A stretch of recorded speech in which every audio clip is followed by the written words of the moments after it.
the parables of Jesus, the teachings of Jesus this week, and today, old wine, new wine.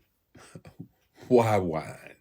It's all about the parables or the teachings of Jesus this week. And this week we're dealing with and delving into the teachings of Christ. And we call them parables, we call them the teachings of Christ. And let me kind of give you some context, and then we're going to give you the text to talk and the takeaway. Now, when Jesus told parables or his teachings, a parable is a earthly story with a heavenly meaning. An earthly story with a heavenly meaning. Put that in the chat area. I want you to grab that.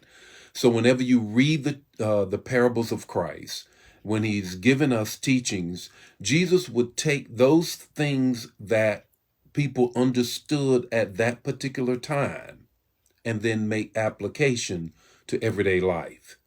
That way, his teachings were very simple but applicable because people then could remember it because it was a part of their lives.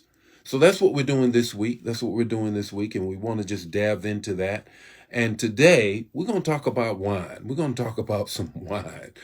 Right, some wine. The text, the talk, and the takeaway. Good morning, Angela. Good morning, Gloria. Good morning. How are you all on this morning? What an excellent morning it is. Got a word for you on this morning. I'm going to be dealing with all week long the parables or the teachings of Christ. I'll repeat it and then we're going to jump right into it. When you hear the word parable, the understanding is it is a earthly story with a heavenly meaning, that even though the story is confined to the earth for application purposes, the meaning is eternal because it comes from the portals of heaven. All right, here we go. The text to talk, the takeaway. Matthew 9:16 through 11. No one sews a new patch onto an old wineskin or cloth.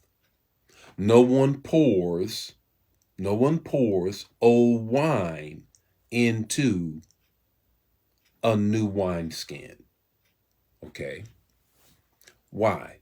That's the question. Why does Jesus bring this up?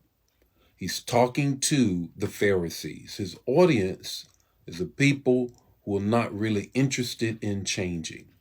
They want to hold to where they are. So Jesus raises this question, and he uses two analogies, if you will, that will help them. One is clothing, the other is wine. They know it well. They drank wine, they wear clothes. Think about this.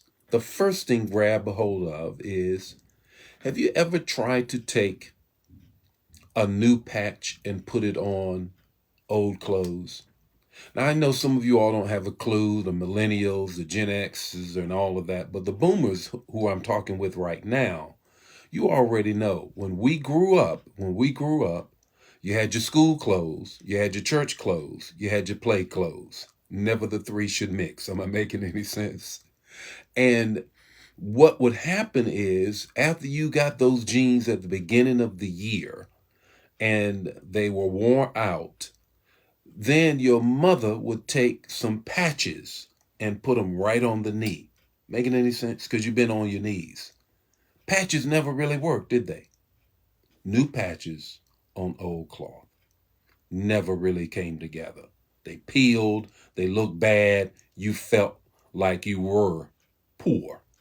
You didn't want anybody to see you, oddly enough. Of course, today, that's everybody flows that way. Ratted, tear it up, torn up jeans, whatever the case may be. But when I grew up, it never worked. You took that new patch, put it on old clothes. It always showed up. It wasn't a good match. Here is the wine piece. Jesus says you never take new wine, put it in old wineskin, or vice versa. Why? The chemistry doesn't come together. The chemistry does not come together. One then accentuates the other. You see, when you're making wine, And many of you know I did a whole sermon series on wine and all of that. When you're making wine, the barrel that you put it in, and in their case, the wineskin that you put it in, it all starts at the same time because the maturation process and the fermentation process was a joint effort between skin and wine, which makes for a better wine. Anybody that knows anything about wine will tell you about the barrels that it is in. It's very significant, and they hold on to them. They mature together. So, bad chemistry. We're going somewhere with this. Here's the third thing. The third thing is the timing of the change of both, whether it's clothes, whether it's wine. The timing is inconsistent of the maturation and the coming together of both of them. What does this mean? Here is the takeaway. When you come into relationships, when you come into any situation, you have to make sure it matches, the chemistry is right, and the timing as well. And Jesus is saying that to the Pharisees. He's saying this, look, I've come in here with some new stuff, and you guys are still holding on to the old.